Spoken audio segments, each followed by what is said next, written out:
There's a lake in the heart of Asia that holds 1/5 of all the world's liquid freshwater. It's more than all the 5 Great Lakes have together. Even if all the rivers on our planet suddenly changed their direction and set on a mission to drain this lake, it would take them a whole year to finish the job. I'm talking about the deepest lake in the world, Lake Baikal. If you decide to go all the way down to its deepest point, prepare for a journey of almost 5,400 feet.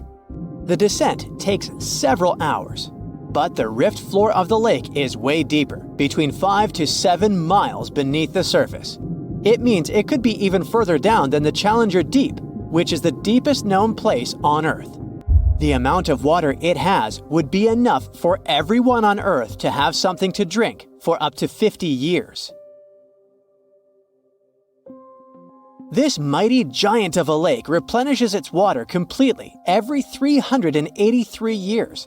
Baikal has a great delivery crew of over 300 rivers and streams, bringing their waters right in. And only one river flows out of Baikal, the Angara, which is headed straight for the Arctic Ocean. Baikal isn't only the deepest, but also the oldest existing freshwater lake in the world. It formed at least 25 million years ago. It all began when the Earth's crust decided to play Tetris and created the lake and the surrounding mountains.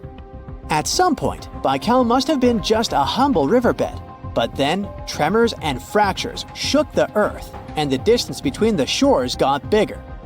Water levels rose thanks to the melting glaciers. Then, several lakes formed and later merged into one.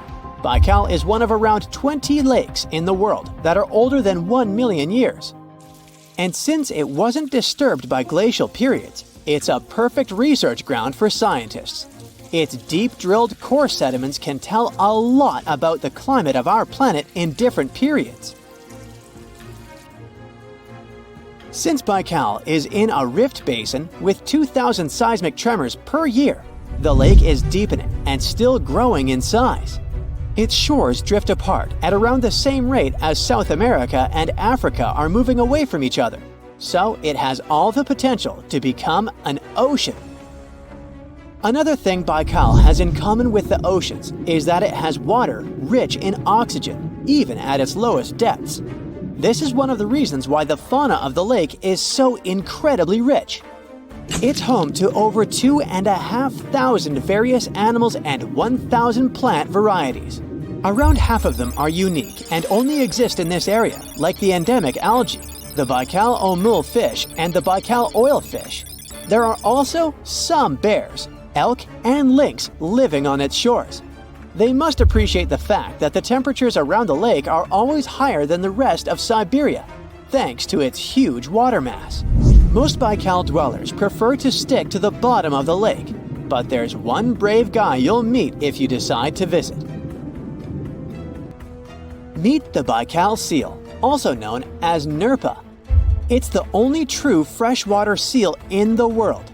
Nerpa's eyes are so cute it nearly landed the part of Puss in Boots in Shrek. Nerpa in Boots sounds good to me. These huge eyes are there to help them follow their favorite pelagic fish underwater. There are other seal kinds that can handle freshwater or use it to breed, but these cuties spend their entire lives in it. But wait, how did seals, which are supposed to be oceanic creatures, end up in a lake miles and miles away from the sea? About 400,000 years ago, during the Pleistocene era, these adventurous creatures traveled up the river and drainage systems that connected Lake Baikal to the Arctic Ocean. The ringed seal that still lives in the Arctic is believed to be the Baikal seal's closest ancestor. Today, Baikal seals are confined to their freshwater home because of the changes in waterways. And they seem to be pretty happy with their home as they can choose from a huge variety of food to eat. The seals mostly hang out in the north and central areas of the lake, but move south in the winter. The lake gets covered with ice, which they use as a chill-out zone, just like their oceanic cousins use rocks or the beach. Since at least 1969, Lake Baikal has had some mysterious ice rings pop up randomly here and there. At some point, they got so big that the astronauts even spotted them from space. The rings usually appear in late April, but can be there in January or May. Scientists couldn't crack the code on how these rings form for a while. They had all sorts of theories, and the most popular involved methane gas bubbles from the lake's depths. But then, scientists noticed that some of the rings were in shallower waters, where gas emissions don't happen. So, an international team of scientists decided to solve the mystery. They traveled to Lake Baikal, drilled holes in the ice, and dropped sensors into the water. In 2016, when they started the research, they heard that 2 vans had gotten stuck in the mysterious ice rings. Once they had analyzed the data from the sensors, it turned out that the secret behind the rings was warm eddies flowing clockwise under its ice cover. The currents were less intense in the center of the eddies, so the ice above them was thicker at the edges. The waters of the lake are so clear that you can see some extremely deep parts up to over 130 feet down. This is thanks to the surrounding mountains that send off melting ice right in. Plankton that live in the lake also helps clean the floating debris.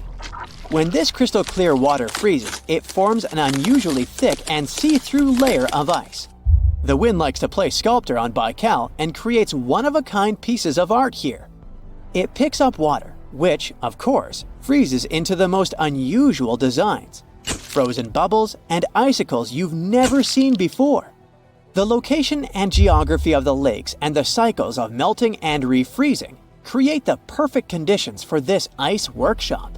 And you can even see rocks that seem to be floating. The bottom of the rock freezes to the surface of the ice. Then, the strong winds wear away the surroundings, leaving a perfect pedestal for the rock. If you think the floating rocks look eerie, how about Baikal's version of the Loch Ness Monster? The local Buryat people have a legend about the water dragon master that lives in the lake. A dragon is believed to be the most powerful creature living on Earth in Asian mythology. They believe there are 4 dragons living in the 4 seas, each responsible for one of the cardinal directions. Baikal is the North Sea in this story.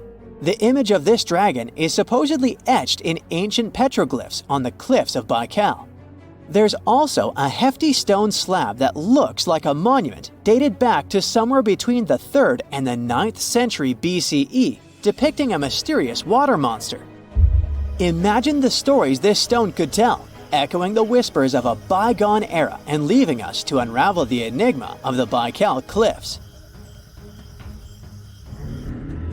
The legend says that a local warrior was chasing the dragon. He finally reached the largest Baikal island of Alkan. He was ready to face and defeat the dragon, but the beast turned into a beautiful girl, and they got married. That's one unusual twist to a classic defeat the dragon and take the girl story. So, local legends describe that dragon as a giant sturgeon with an almost gator-like snout and armored body. In reality, the mythical monster must be one of the many huge fish living in the lake. They can afford to grow to several feet in length thanks to the high levels of oxygen in the water. Beluga sturgeon can weigh several thousands of pounds, lives up to 50 or 60 years, and never stops growing. So imagine stumbling upon a creature so huge it could dwarf even the largest known marine animals today. Scientists discovered the fossils of this beast on England's coast and believe it once ruled the waves. The new species was named Ichthyotitan severnensis, but thankfully for me, scientists nicknamed it the Little Stock Monster. Its estimated lengths range from 72 to 85 feet long, almost as big as a blue whale. Megalodon can't even compare to this. It was only about 60 feet long. And what's crazy is that this fossil we found wasn't even an adult, so who knows what their actual size was. The first piece of the Little Stock Monster was discovered in 2016 in the Westbury Formation. Researchers found a 3-foot-long jaw part that belonged to an unknown species. For years, this single fragment had been driving them crazy because they had no idea what that animal was. Then, in 2020, a miracle happened, of sorts. A father with his 11-year-old daughter found the second piece of fossil on a beach. This discovery led to more findings. Finally, in 2022, The last piece of the literal jaw puzzle was found, buried along the Somerset coast. This leviathan belonged to the shastasaurid family. Both the lilstock monster and other shastasaurids had one ancestor, so all the species in this family are super similar to each other. For example, all of them were the largest marine reptiles ever to exist. Although our lilstock monster is much larger, most shastasaurids could grow up to only 69 feet long, and it's possible that the lilstock monster, when fully grown, would reach up to 100 feet or even more. Both of their bodies were just perfect for cruising the ancient seas. These marine titans were elegant and slender, with an elongated snout. Other marine animals at the time were smaller and looked more like dolphins. Shastasaurids had long paddle-like limbs adapted for efficient swimming. Their skulls show large eye sockets, which means they had excellent vision. If you were in the ocean, no matter what time it was or where you were hiding, they could spot you. They were also incredibly fast and could dive to great depths. Of course, all these things made them the most terrifying predators. They ate pretty much everything, including fish and squid, and you if you were there. They probably captured their prey like whales, opened their huge mouths, and literally sucked the fish in. What made the lilstock monster especially scary is that it wins in the jaw competition. For other shastasaurids, their jaws were a bit weaker, so they hunted smaller fish, kind of like today's orcas. They required vast amounts of food. This shows us that the Earth's Triassic oceans had rich, productive food webs. But the lilstock monster has this unique feature. It could open its jaw almost 90 degrees upwards. It also had tons of powerful muscles around. Its jaws were horrifyingly strong. So while others were hunting some squids, the lilstock monster probably hunted large fish and even other marine reptiles. Fossils of shastasaurids have been found everywhere in the world, from North America to Asia. This means that these creatures dominated and terrorized the oceans for millions of years, although even they weren't completely safe from scavengers. And that's exactly why we struggle to find these fossils now. Scavengers didn't leave any remnants of them.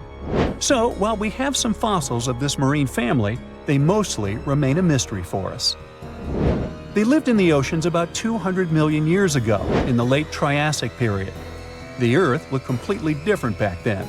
All continents were united in one Pangaea, a huge landmass. Some parts of this supercontinent were covered with lush conifer forests, while others were dry deserts and open prairies. It was before the famous Jurassic period, but there were already first pterosaurs and amphibians. It seems like those monsters were crazy resilient. The Triassic period was super unstable, but they survived through many changes in the environment. Well, until the last one. The Triassic extinction came out of nowhere. It was one of the Earth's big 5 extinction events. It wiped out almost all species on the planet, including these leviathans. It's still not clear what happened exactly, but it looks like there was a huge tectonic activity. Volcanoes in the oceans were going crazy back then. These massive volcanic eruptions have probably altered the climate and ocean chemistry, leading to the extinction of many species. Scientists have a theory that it might have happened because there was a rain of comets flying to our planet from the Oort cloud. This likely happens about every 200 million years or so. I wasn't around then, so I'm just guessing here. In any case, after the extinction, the Earth took some time to recover. Then it entered the famous Jurassic period. More terrifying sea monsters were on the way. One of them left us a colossal skull. This fossil is 150 million years old, and it also belonged to a sea beast from Jurassic times.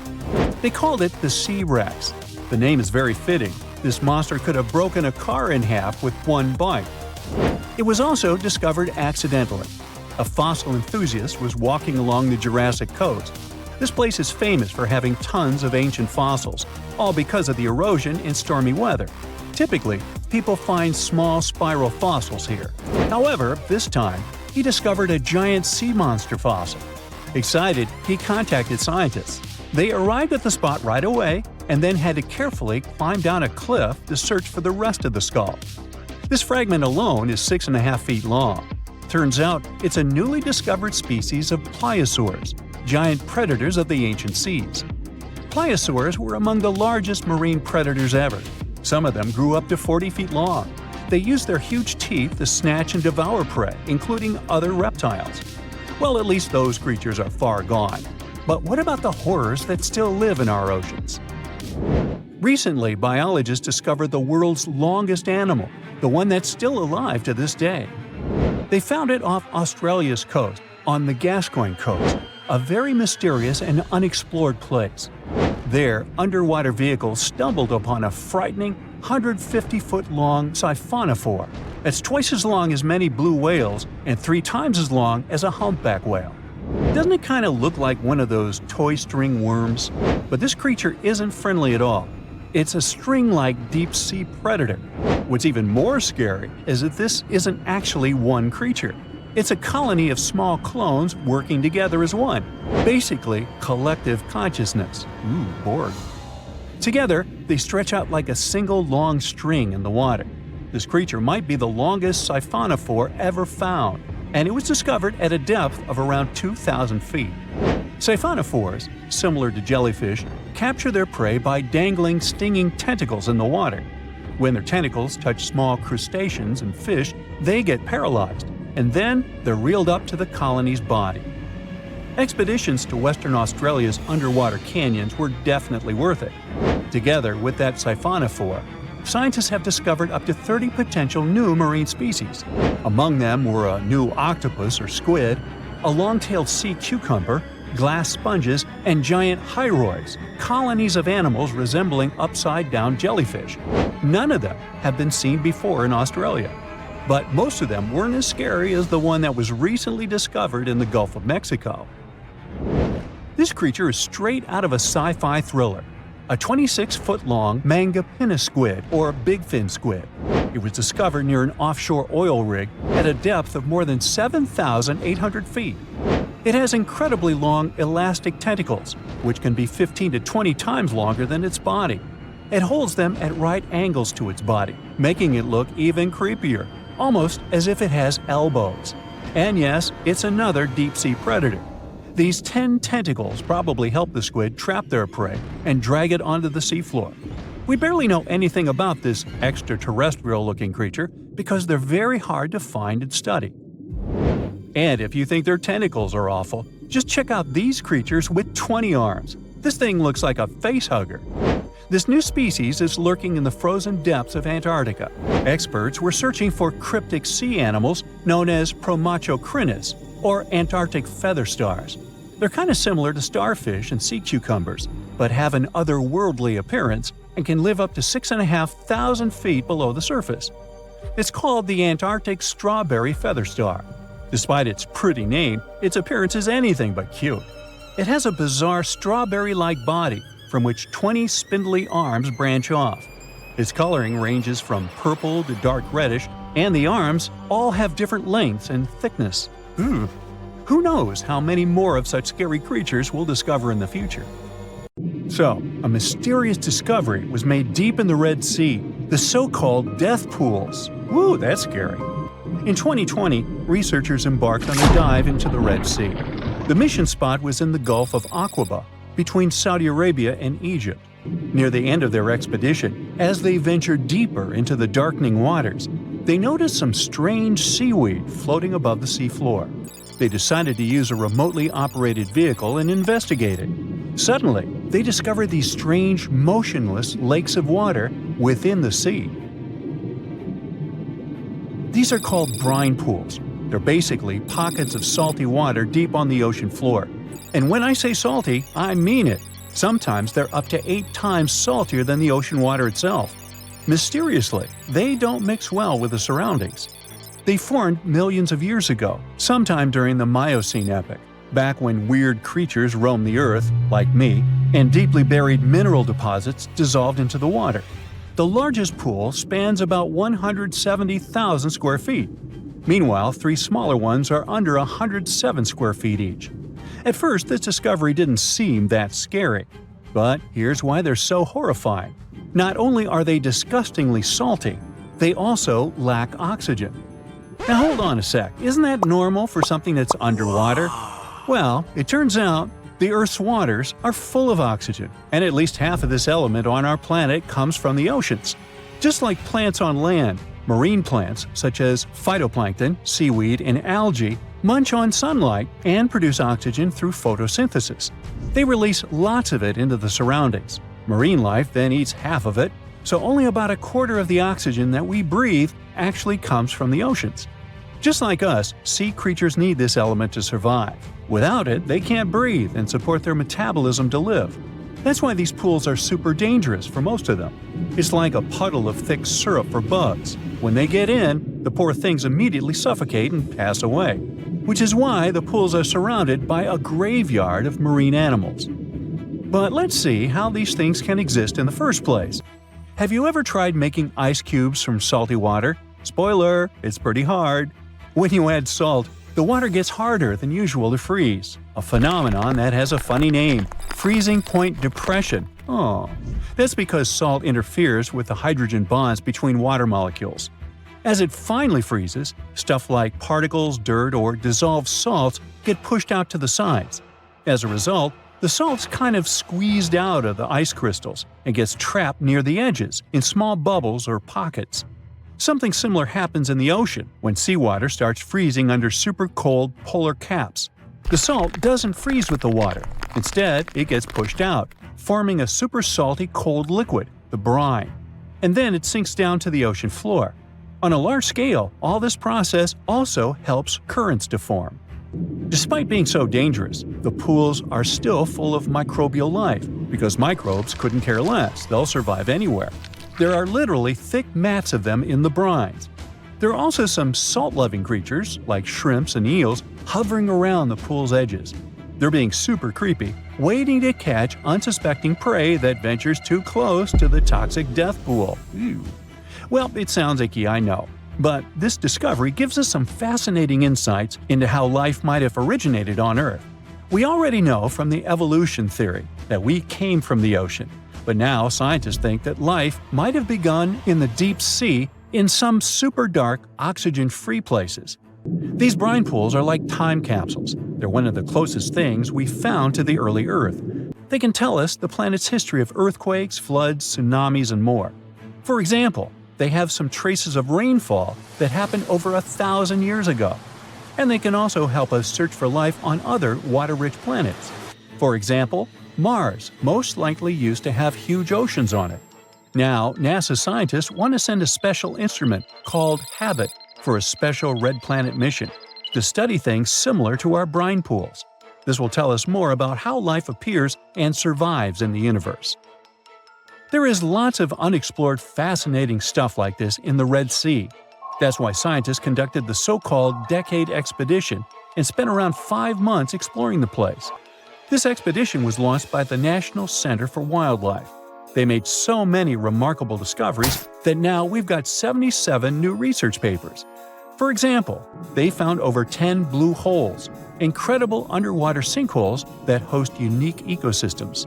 They also learned that dolphins can use those blue holes to protect their young from predators.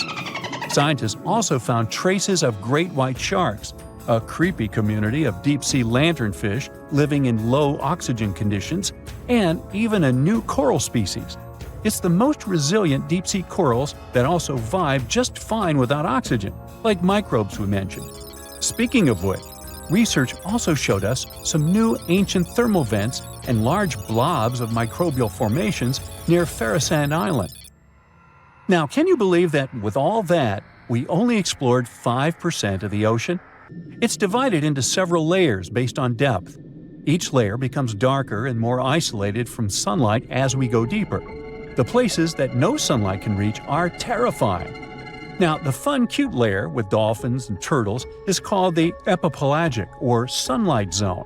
It's so tiny, but even this layer is about 650 feet deep. Then we have the mesopelagic or twilight zone. It's the layer of mysterious octopus, shark, and other loners which extend to about 3,000 feet down. And then the horrors begin after this one. We encounter the bathypelagic or midnight zone. It extends to 13,000 feet below the surface, about a half of Everest above you. Here we have the famous poor blobfish, squids, and anglerfish. Below it is the abyssal zone. It extends to about 20,000 feet deep. Since there's not much sunlight or oxygen, as we mentioned, most creatures here are quite small, like tube worms and shrimp. The darkness continues until we arrive at the scariest place of the planet, the place full of trenches formed by tectonic plate movements, the Hadal Zone. It's named after Hades, the deity of the underworld in Greek mythology.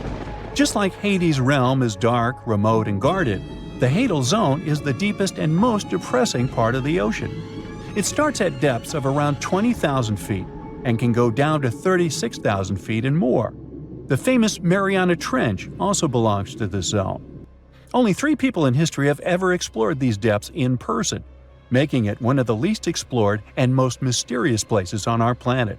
However, despite crazy high pressure, near freezing temperatures, and complete darkness, there are still things who manage to survive here. Guys like amphipods, which are critters who feed on dead material sinking from above, and the Hadal snailfish, which lives as deep as 27,000 feet. So scientists used to assume that if there's no sunlight, there wouldn't be that much oxygen around. But one day, a research team decided to measure the levels of oxygen in one of those deep zones. Surprisingly, the levels were super high. They checked the equipment thinking that it was malfunctioning, but nope, all the sensors showed the same thing. Turns out the oxygen was somehow generated by rocks. These small potato-sized rocks on the seafloor are called polymetallic nodules. They're rich in metals like copper, nickel, and cobalt, and they're basically like small batteries. When you put a battery in salt water, it can produce bubbles of gas, a process called electrolysis. In the same way, these rocks create tiny electric currents, which are powerful enough to produce the same gases, splitting water molecules into hydrogen and oxygen. It's the first time we saw oxygen being produced by some non-living minerals. This is what scientists now call dark oxygen. It turned out that about half of large marine species, or megafauna, were living just on dark oxygen alone. All these discoveries are reshaping our understanding of where and how life could evolve.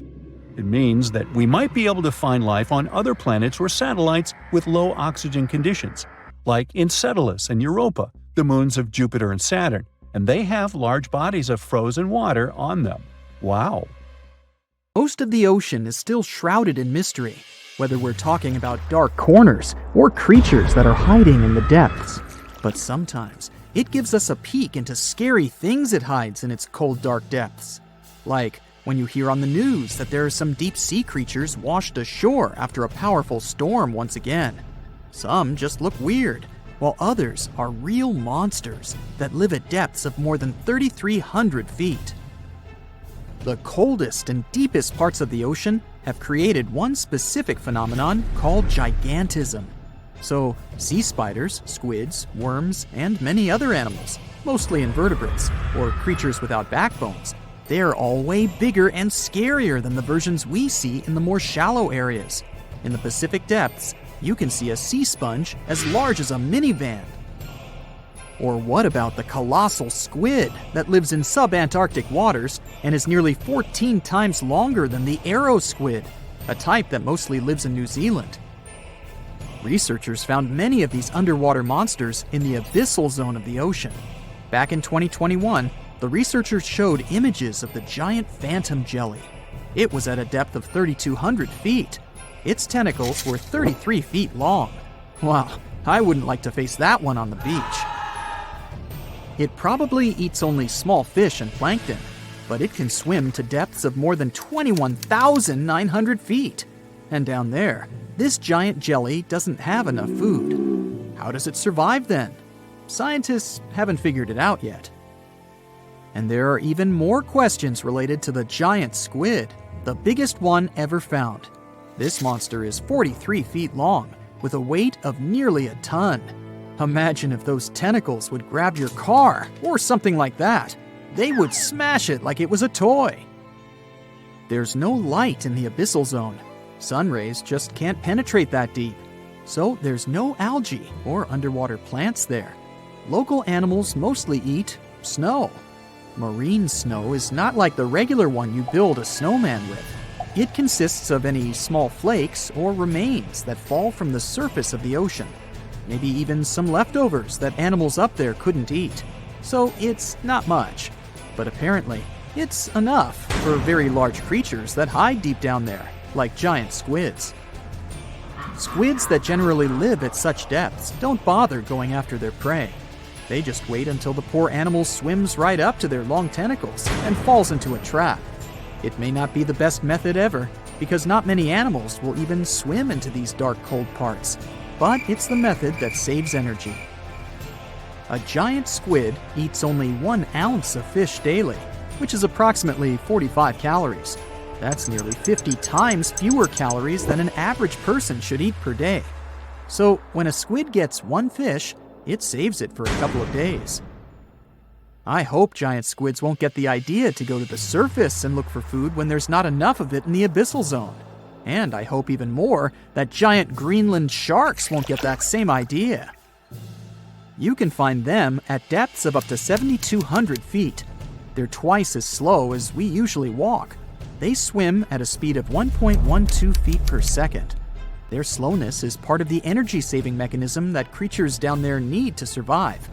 But they can speed up in the form of short bursts when they need to catch prey. But they kinda change their diet from predator to scavenger, considering their environment. There will be more leftovers falling from the surface than animals to go after. Greenland sharks grow just 0.4 inches per year, and they're mostly 20 feet long, which means they live for a very long time, sometimes up to 400 years. They also have a slow metabolism, and that's one of the main factors for their long life, too. Greenland sharks like to spend their time in cold waters. They're adapted to that, since their tissues have specific chemical compounds that prevent the forming of ice crystals all over their body. That means they have some sort of natural antifreeze. So what makes them so big? Scientists are still not sure, but some theories try to explain it. There's this thing called Kleiber's rule that says bigger animals tend to be more efficient. Just take a small fish and compare it to a whale with a mass hundreds of times bigger. The whale has a greater metabolism. It conserves energy more efficiently and loses less of it to the surroundings through heat. Moving on, bigger animals can ingest bigger prey. They're more likely to go through tough issues in their environment or defend themselves from predators going after them. Also, the body gets bigger when temperatures are lower. The Greenland shark is a perfect example. So are giant sea spiders. Sea spiders are generally common, and you find some very small ones at 0.04 inches. But in deeper parts of the Antarctic, they become 3-foot-long giants. They grow so big because the cold water has more oxygen. That way, more of it diffuses into the animal's body, and that allows it to grow bigger. Yeah, both as a creature and a nightmare. And how about this giant tube worm? Researchers found it accidentally while they were exploring the mysteries of the Pacific Ocean floor. They stumbled upon unusual hydrothermal vents. Volcanic heat is a thing that gets them going. As water seeps down through faults or cracks in the rock, these vents change their direction. When the water gets out of the vent, it's rich in different minerals and chemicals. Most animals wouldn't survive being around this toxic soup of chemicals, but not these tube worms. They came as a true surprise, because not only are they not bothered by these toxic vents and the almost boiling temperature of the water, but they developed entire ecosystems there. They're unique because they don't need sunlight to survive. Instead, small bacteria are their main source of energy. That bacteria gets their energy directly from these toxic chemicals. So it's not photosynthesis, but a process called chemosynthesis. And these tube worms don't have mouths. These bacteria live inside them. Strange story, huh? Plus, these scary worms reach up to 8 feet. Giant isopods are no better either. They lurk at the depths of the ocean of 1,640 feet or more below, far away from the sunlight, looking like some monstrous wood lice. They spend most of their time on the seabed, hoping to find some food falling from higher levels of the ocean. Check out their small hooked claws at the ends of their legs. Isopods use them to remain more stable while moving around the ocean floor. Since there's no light, they have long antennae that help them feel their way around. These sensory antennas are about half the length of their body. Giant isopods have pretty big eyes compared to their body size too. They can grow over 12 inches from head to tail. And these fellas are really patient. Remember how we said animals down there rarely get food? Sometimes they need to wait for years to get a proper meal. That's why their metabolism is amazingly slow. 5 years later. They can go for 5 years without eating anything. Imagine that. I get hungry just talking about this. In 2006, a biologist did research to compare the differences between the shallows and the deep sea regions. He realized the deep sea mirrors the island rule. First, isolated parts of land develop biodiversity you won't find anywhere else. Second, small-bodied life there grows much bigger when it's isolated, compared to life on large land masses. Resources are limited, but also competition and predators. And we don't know much about these deep-sea creatures. It's too expensive and too complicated to carry out such research, so we'll just wait for more raging storms to show us at least part of the monstrous world cold ocean depths hide. Want to high-five a sea creature? Well, put your hand up for the Tasmanian red handfish. This fish doesn't swim like a fish. It walks. It uses its flipper-like hands to stroll around on the ocean floor. These bottom walkers are disturbed by swimmers and boats a lot. Some people even want to take them home as pets. I think it's better to just give them a wave and swim on by. The vampire squid. Its species name is Vampiroteuthis infernalis, which translates to vampire squid from hell. Oh yes, this vampire squid means to terrify everyone with its name, its dark red color, its spikes at the bottom, and the scary fact that it can basically turn itself inside out. The vampire squid loves putting on a good show, but it's as harmless as a kitten is to humans. It's as if Dracula scared the pants off you, but he didn't have blood-sucking fangs. The vampire squid feeds on food particles from plants and animal matter floating near the ocean's surface. Since they're not predators, they need good defensive strategies, and their vampiric look is designed to ward off large creatures who want to eat them. Turning themselves inside out is a defensive mechanism since the spiky areas in the inner skin are more intimidating. They also shoot out a substance that does not have color, but is packed with bioluminescent particles to distract predators. The vaquita. Going out on a boat off the coast of Mexico sounds like the perfect vacation. The sun, the blue water, the most endangered sea creature. Wait, what? The vaquita isn't dangerous, but don't expect it to stick around to say hello or sign any autographs. It's incredibly shy. This little cow, that's what it means in Spanish, is one tiny sea mammal. With those black markings around its eyes, it looks more like a sea panda to me. Seeing one should make you feel very special. They're on the brink of extinction, mostly because they got caught by accident in fishing nets. It's estimated that there's only 10 left in the wild. The blue dragon. This little creature looks like something out of a kid's fantasy movie. It's called the blue glaucus, casually referred to as the blue dragon or blue angel.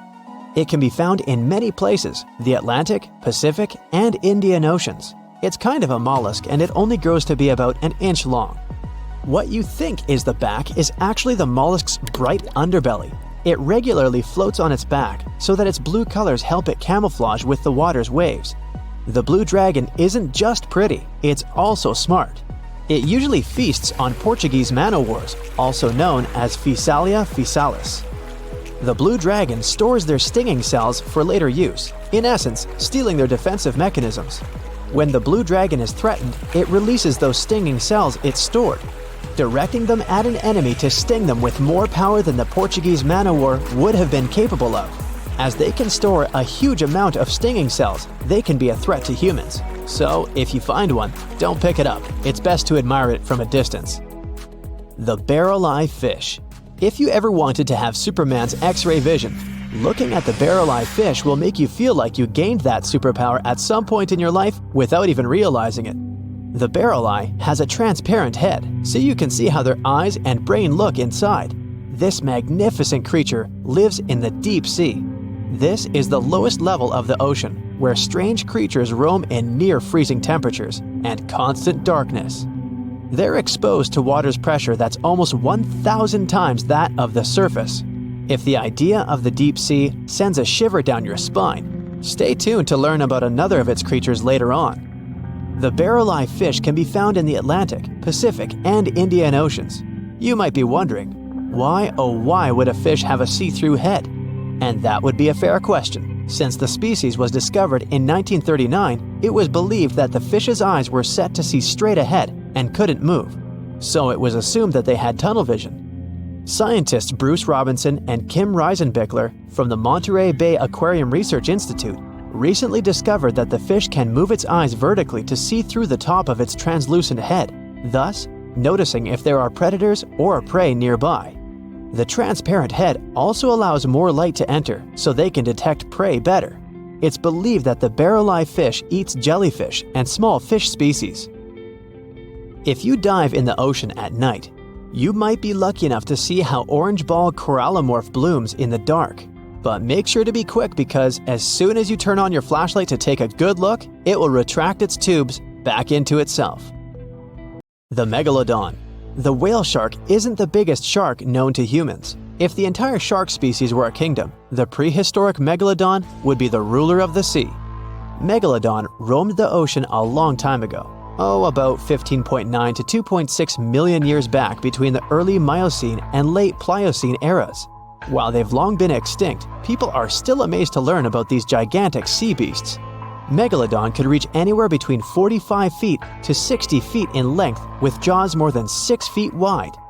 A fossil of a tooth that once belonged to a megalodon measured at 7 inches. Needless to say, I'm pretty stoked that these guys have long been extinct. But there's still some adventurers out there hoping to meet this monster one day. The Dumbo octopus. This adorable creature, or creepy creature, or however you want to see it, is officially called Grimpoteuthis. More casually, it's referred to as the Dumbo octopus, named after the Disney character. Though Dumbo, the elephant, not the octopus, was teased for his big ears, it's highly unlikely that this adorable octopus gets teased by its water neighbors. They are the deepest living octopuses, living in the deep sea, and you know how scary that place is. They're only about 8 inches tall and spend their days hovering just above the seafloor eating snails, worms, and other food they find in the current or near ocean vents. There are nearly 17 species of Dumbo octopus, and they all have differences in height, color, and body parts. If you can't get enough strange animals, you'll be glad to learn that the deep sea has barely been explored by humans. So keep an eye out. There are bound to be more fascinating animals discovered in the deep in the future. The sea angel. These creatures might look and sound pretty cute, but their diet is far from sunshine and lollipops. Their favorite food are sea butterflies. They lay mucus traps for them and wait in ambush. The squat anemone shrimp. This shrimp is tiny, only 0.5 inches. It's also known as a dancer shrimp because of its peculiar behavior. When agitated, it raises its bottom above its head and does a little dance. Divers also say it readily jumps on their hands and cleans them. The coconut crab. This guy may look pretty creepy, especially when the sun goes down. Mature coconut crabs are around 3 feet in length. Their preferred foods are coconuts, but they can also hunt down lizards and even large birds. The slender snipe eel. Slender snipe eel is a slim and long creature that's still a mystery for marine scientists. It's 4 feet long and it has at least 750 bones in its spine, which is much more than any other animal in the world. The sea pen. Sea pen is 7 feet long and it has a lot of varieties, but most of them look indeed like a pen or a quill. The similarity is even more striking when the animal has a water-filled bulb that anchors it to the floor. The Persian carpet flatworm. This creature looks indeed like a carpet, despite being very small by comparison. It's only 4 inches long, able to become both male and female. It doesn't really mate with other flatworms. Rather, it fights them for the right to bear posterity. The flamingo-tongued sea snails. Tourists love these extraordinary snails for their pretty colors, thinking it's a shell, but in fact, the shell is quite dull and hidden underneath colorful soft tissues. They eat softer, toxic parts of corals and store their toxins to protect themselves. The stonefish. Stonefish aren't going to win any beauty contests, unless the pageant is for best rock look-alike. Their tiny unreflective eyes and rough skin blend in perfectly with their environment. A large head, an even bigger mouth, and a home full of, yeah, it's rocks. And just because you're on the beach doesn't mean you're safe. Stonefish can survive for 24 hours out of the water. Stepping on one or even handling one won't be that fun. Their dorsal fin spines have extremely strong venom. It shoots out when they get stepped on, and can lead to paralysis or even heart failure. You'll need help fast. No wonder they're one of the most dangerous creatures in the water, or anywhere. Be careful when scrambling around rocky areas. They love to play hide and seek. The deep sea dragonfish. If there were a prize for the most hideous fish in the ocean, the deep sea dragonfish would win. With slimy, scaleless skin, massive teeth, and a face only a mother could love, this bad boy of the sea is nothing to mess with. It likes to swim between 700 feet and 6,000 feet below the surface of the ocean, where the waters are the darkest and coldest. Along with some other creatures on this list, the deep sea dragonfish relies on its bioluminescent body parts to catch prey. It also uses its hanging appendage, which boasts a little red light on the end, coming out from its lower jaw. Many fish mistake this little light for prey, luring them right into the jaws of the deep sea dragonfish. Very clever dragonfish, very clever indeed. The fangtooth.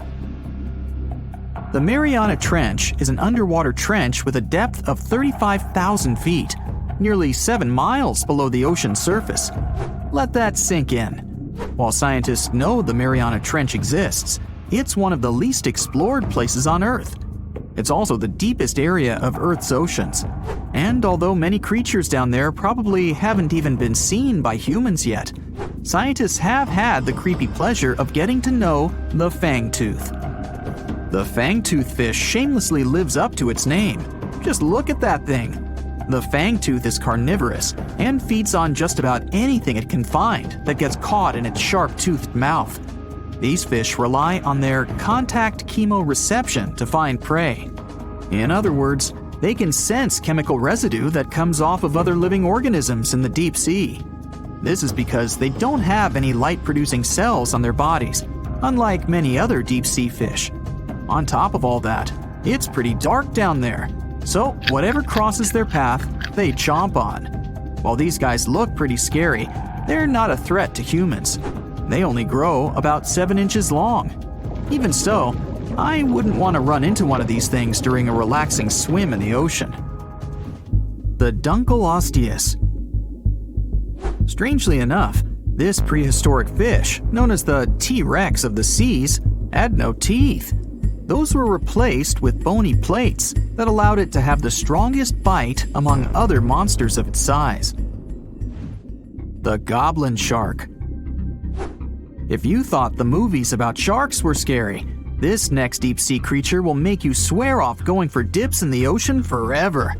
However, it lives 3,000 feet underwater, so you'll never likely see it face to face. The goblin shark looks like a cross between a shark and a creature from your worst nightmare. These sharks boast a protruding sword-like snout with a jaw that juts out to match. Unlike other sharks that have more of a gray hue, this creepy thing looks not so pretty and pink.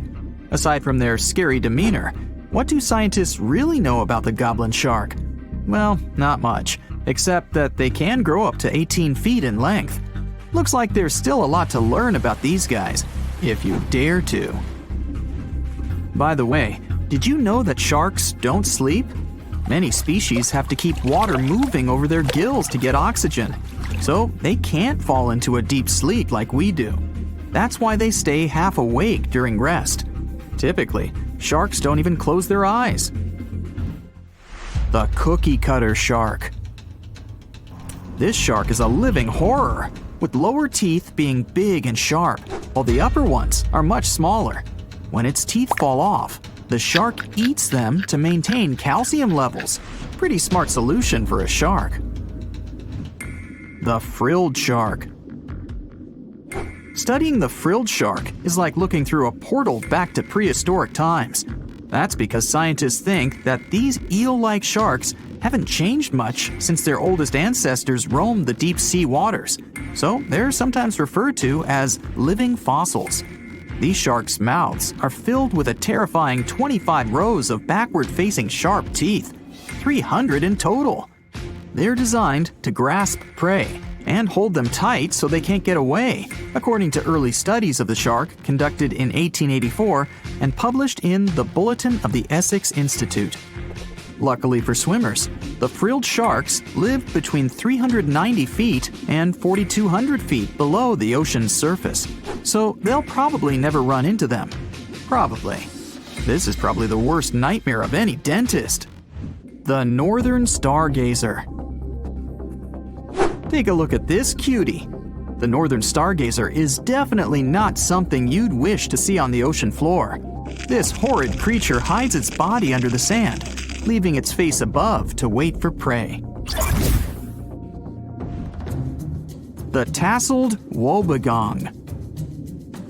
Here's another carpet shark on our list. It lies low on the bottom of the sea and patiently waits for its prey to come by. The Australian ghost shark. The Australian ghost shark isn't really even a shark, but a very bony fish. It's also a living fossil. It hasn't changed within the last 400 million years. Believe it or not, sharks and humans have a common ancestor that lived around 440 million years ago. Even though we both evolved in our own way, there are still some signs of that connection. For example, the genome of an elephant shark is very similar to humans. The Leopleurodon. This list of terrifying creatures would be incomplete without mentioning the terrifying and prehistoric Leopleurodon. This carnivorous marine reptile existed during the Colovian stage of the Middle Jurassic era and ruled the waters at 9 feet in length. Scientists believe Leopleurodon thrived in this deep-sea trench because of its ability to swim long distances and its 4 paddle-like limbs. While they probably weren't able to propel themselves toward prey like other animals of the area, they did manage to accelerate and attack very ruthlessly and efficiently. Additionally, they relied on their long snouts to smell prey, which leads scientists to believe they didn't rely on sight for hunting. This means they could have thrived in the dark Mariana Trench. Around 150 million years ago, Leopleurodon became extinct due to competition for prey against other thriving marine reptiles. And I think I speak for all of us when I say, thank goodness for that.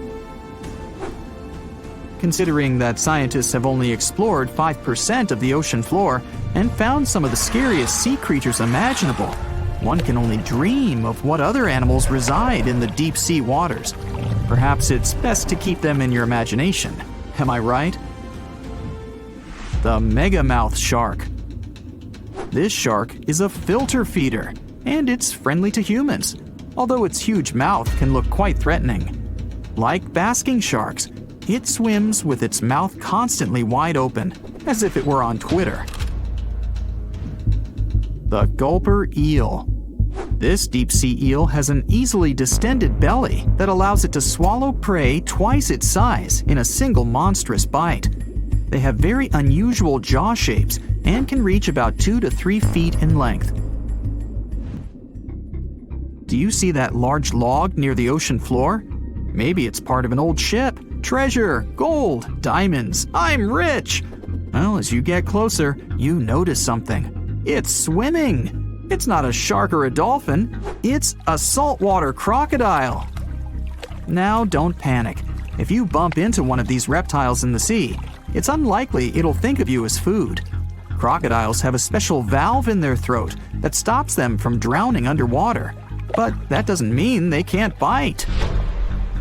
Usually, they're heading to a nearby island, and the quickest way there is to body surf. They can't really take the ferry, you know. Watching one from a distance should be okay. Just don't swim to shore right away. They love to ambush their lunch in shallow water. If there's one time I'd want to see a great white shark, it's when I'm diving with crocodiles.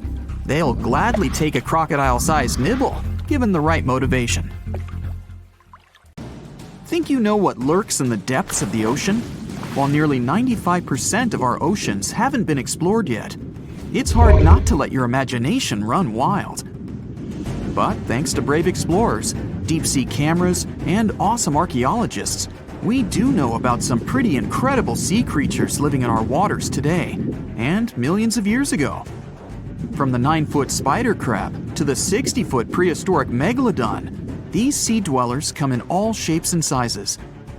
But let's focus on sea creatures famous for their huge size. Can you guess which living species of whale is the largest?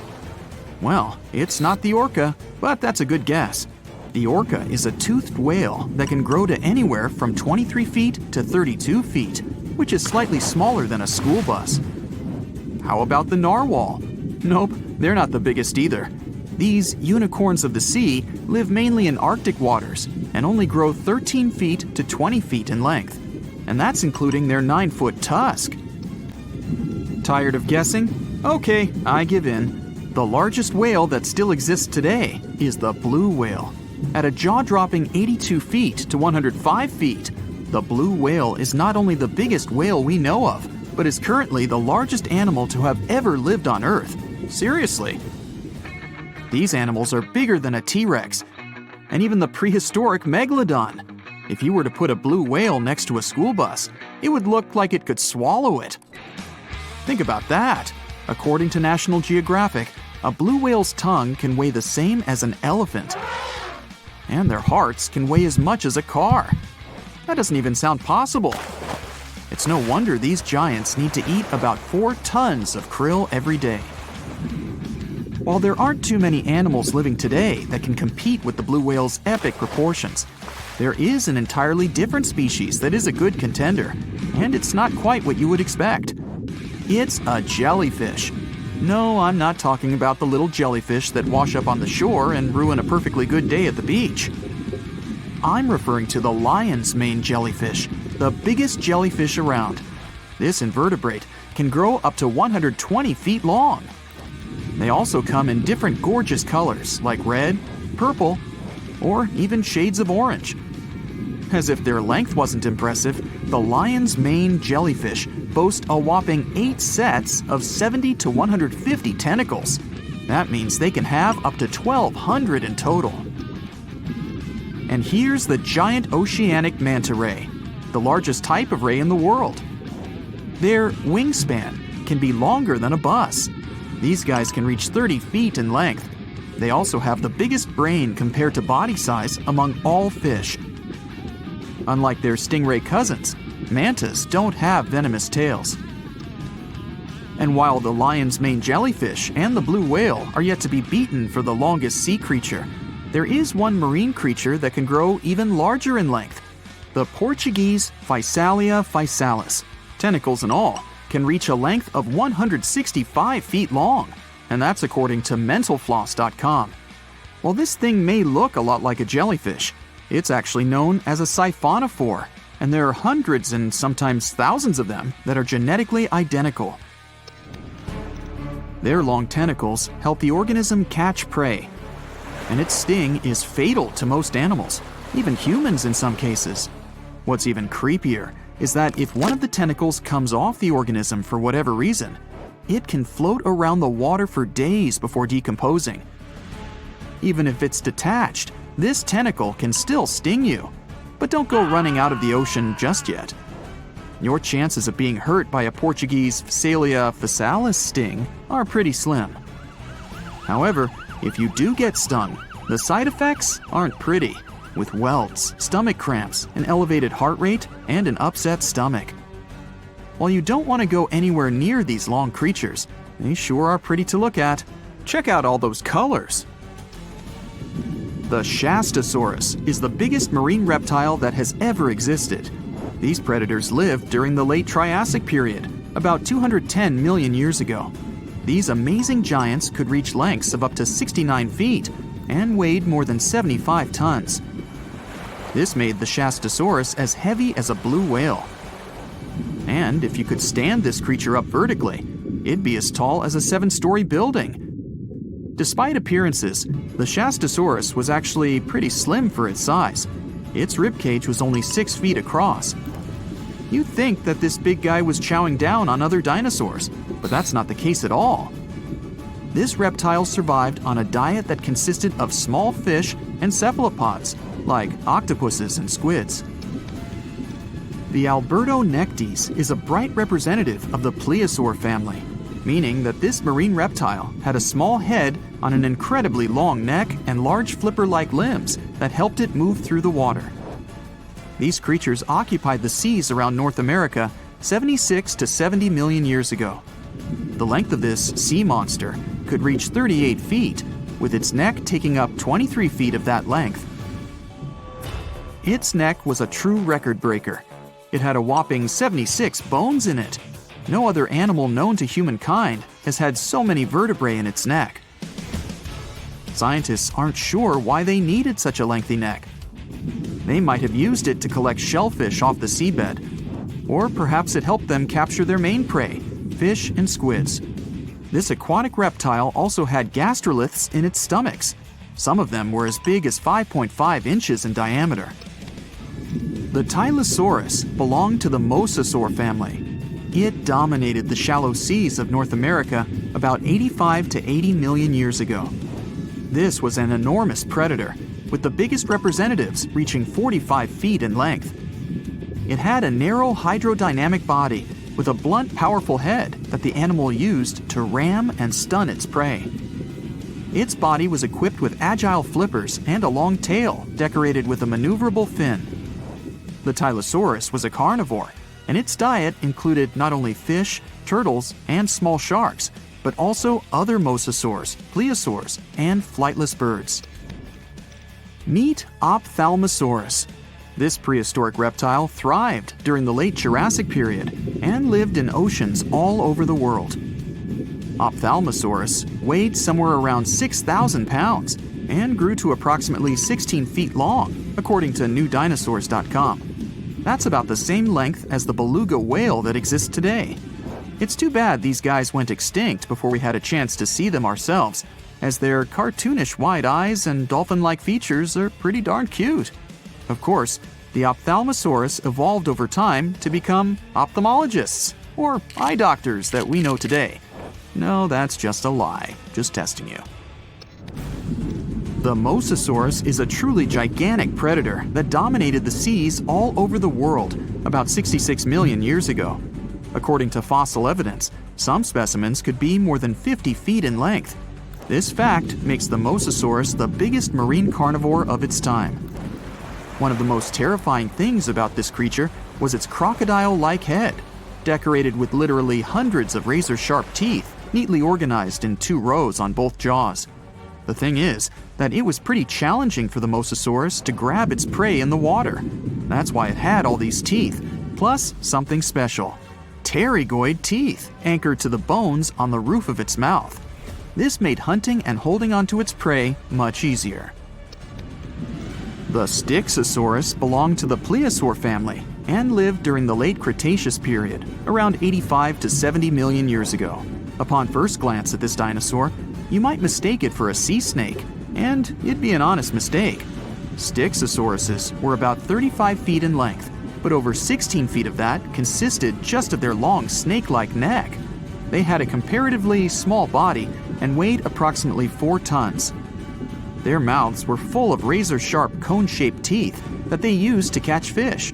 They didn't need to chew their prey, thanks to the 200 small stones called gastroliths in their bellies that probably aided in digestion.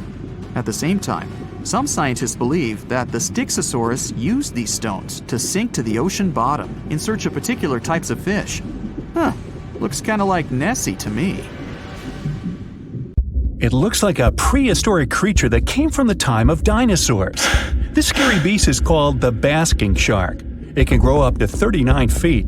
People have only reported 3 of them in the past 160 years. The last sighting was in 2015, and before that, about 80 years ago. These sharks sometimes rise to the surface to filter out small animals, such as shrimps and other small crustaceans, when they want to have a nice, tasty seafood dinner. But when there isn't enough grub at the surface, they go down to the depths of almost 3,300 feet, where they tend to stay for months, which is something researchers discovered using satellite tags. Tag, you're it! Now, basking sharks like to spend their time in more temperate waters, but they can migrate long distances. They live across the globe, but in warm tropical or subtropical areas, they won't go near the surface because they're not fans of high temperatures. The lion's mane jellyfish is not that rare, but it's fascinating how large it is. It's the biggest among jellyfish species and the longest animal. Its total length can reach 120 feet. That's approximately 23 feet more than the longest blue whale scientists know about. The jellyfish has around 70 to 150 tentacles, and they all contain huge amounts of neurotoxins that can seriously harm you if you come in contact with the animal. But people don't usually come across this type of jellyfish because it rarely lives near the coast, preferring the open ocean. Generally, you can find the lion's mane jellyfish no deeper than 65 feet below the surface, where it dines on small fishes, zooplankton, and some other types of jellyfish. It uses its tentacles to catch its value male. Hey, you want fries with that? The giant phantom jelly comes out of the darkness and depths of the ocean's midnight zone. Its sun hat-shaped bell reaches over 3 feet across. This bell trails 4 ribbon-like mouth arms that can be up to 33 feet long. This quite rare creature uses its mouth arms to catch unfortunate animals swimming around and not knowing what's coming for them. Giant phantom jelly propels itself through the water with periodic pulses coming from its orange head. It glows faintly and mysteriously in the pitch-black depths. It lives across the globe in all the oceans except for the Arctic. I'm guessing it's too cold. Because of its odd shape, people often call the oarfish the dragonfish or sea serpent. It's about 26 feet long, which makes it the longest bony fish we know about, and lives at depths of 3,300 feet. Oarfish spend most of their time in the deep, dark parts of the open ocean in tropical and subtropical areas. They almost never come to the surface, unless, invited. It's a ribbon-shaped and shiny silver creature with a long red dorsal fin and red oar-like pelvic fins. Its body has no scales and is very thin. The fish can grow to a length of about 30 feet and weigh 660 pounds. Oarfish have really big eyes that help them see better in their dark, scary surroundings. The frilled shark is definitely one of the gnarliest-looking marine animals out there. If you saw it somewhere, you'd probably think you went back to the age of dinosaurs. Yup, the frilled shark is a prehistoric creature because its roots go back 80 million years. This living fossil can grow to be 7 feet long. It got its name from its frilly gills. Even though frilled sharks have the shark part in their name, they swim similar to an eel in a distinctly serpentine way. Its mouth is terrifying. Similar to the maw of the great white shark, it has 300 trident-shaped teeth lined in 25 rows. Hey, come a little closer, huh? Researchers discovered this creature in the 19th century, but people rarely see it, and no wonder. It usually lives at depths of between 390 and 4,200 feet. Most of the time, the frilled shark feeds on squid, swallowing them whole. Its long jaws allowed the frilled shark to gape extra wide and swallow animals half as long as its entire body. Goblin sharks are very rare. Researchers have spotted fewer than 50 of them in more than 120 years. But maybe that's for the best, since we're talking about a pretty scary fella with a narrow snout and sharp teeth. It's also capable of thrusting its entire jaw outward when it wants to catch something. Sounds familiar. As it's lurking through the dark depths of the ocean, a goblin shark sees a small squid that looks quite yummy. The dangerous animal inches toward the squid. When the poor creature notices the predator, it tries to dart away, but it's too late. The shark has already thrust its jaw the whole 3 inches out of its mouth.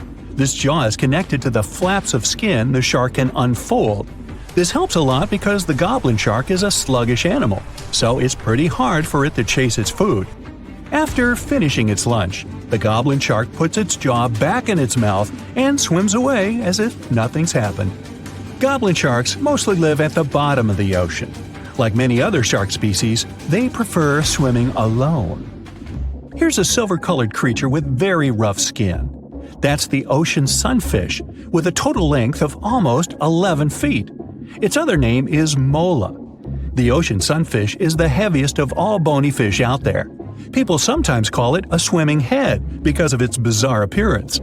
These creatures have such a weird shape because they're born with a back fin that never actually grows. It just folds into itself as the animal matures and creates a rounded rudder. The sunfish is a bit clumsy. It moves with the help of its mighty fins that allow the animal to swim on its side. This marine inhabitant is a solitary creature. It mostly feeds on zooplankton and jellyfish. The spotted wobbegong is one of the world's rarest sharks. It grows to be more than 10 feet long. It may not look as terrifying as some of its shark relatives, but it's pretty good at catching unsuspecting animals swimming past, mostly during the night. The animal has a spiracle, which is why it can breathe while staying still at the bottom of the ocean. It's motionless most of the time, which is why you can barely notice it. Its flat body and large pelvic and pectoral fins blend in with the underwater terrain. That's why they're so good at hiding. This ability helps when these sharks want to protect themselves too. Wobbegong means carpet shark. They usually live close to the ocean floor in coral reefs, on sandy bottoms, and under piers. People have even spotted the shark in the water that is barely deep enough to cover its flattened body. Now, blobfish lack teeth and bones, so they can't actively hunt. Since they don't have much muscle mass, they can barely move around. Hey, I had a roommate like that once. They get their energy from animals they scoop up from the seafloor. They also know how to conserve this energy. That's how it usually goes with deep-sea creatures. They don't have as much food as those animals that swim closer to the surface. Instead, they have special body mechanisms that allow them to save energy for the times when they don't have much to eat. Pressure at the depths where the blobfish lives is 120 times as high as that at the surface. That's why the bizarre creature looks like a weird gelatinous mass only when you bring it up to the surface. The pressure here is not strong enough to keep its body together. Hey, breaking up is hard to do. The white margin stargazer could compete with the blobfish for the title of the ugliest animal in the sea, don't you think? Now, this animal has eyes on the top of its head, together with an upward-facing mouth which the creature uses to hide itself in the sand. That's where it spends most of its time, with only its eyes protruding from the sand. It chills this way until some small animal passes by. It can lunge at its target incredibly quickly, literally within milliseconds. This creates a vacuum in the water that pulls in a crab, fish, or some other small, unfortunate animal. Another tactic involves venom. This fish has a venomous spine in its shoulder blade that helps with catching other animals and defending itself against enemies. Even though it's not related to the electric eel, the white margin stargazer can generate an electric shock as powerful as 50 volts. Ow! Well, hey there! We dive back in time and into the oceans over 500 million years ago, just, because we can. Whoa! Watch out! It's not megalodon or giant sea reptiles you need to look out for here. It's a bizarre, unearthly-looking creature called Anomalocaris. The name means unlike any other shrimp, and I think you'll agree, it looks like a nightmarish cross between a shrimp and a modern-day centipede. 2 tentacles protruding from its face, each lined with razor-sharp teeth. Oh yeah, and this thing was about the size of your leg. With a wave-like movement of the flaps on each side of its body, it was graceful for a terrifying creature. It was also more advanced than any other life on this planet at the time. Especially those huge eyes. You have only one lens in each of yours. This giant shrimp had 16,000. That's 4 times more than a common housefly.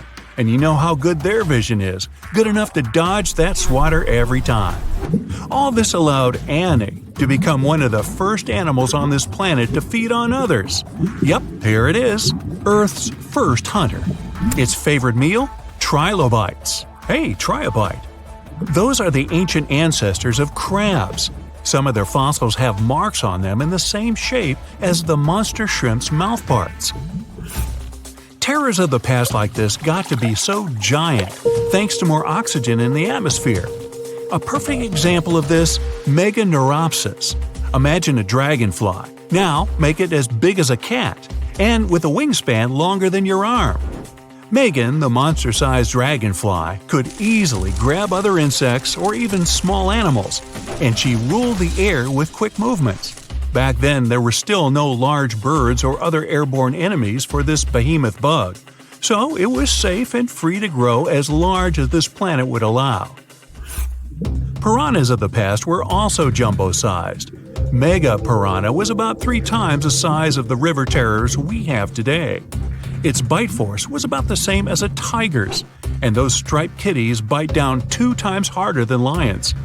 That means it probably not only dined on other fish and any land creatures that, got too close to the water, but it could also easily crunch down on large turtles and other unlucky shelled creatures.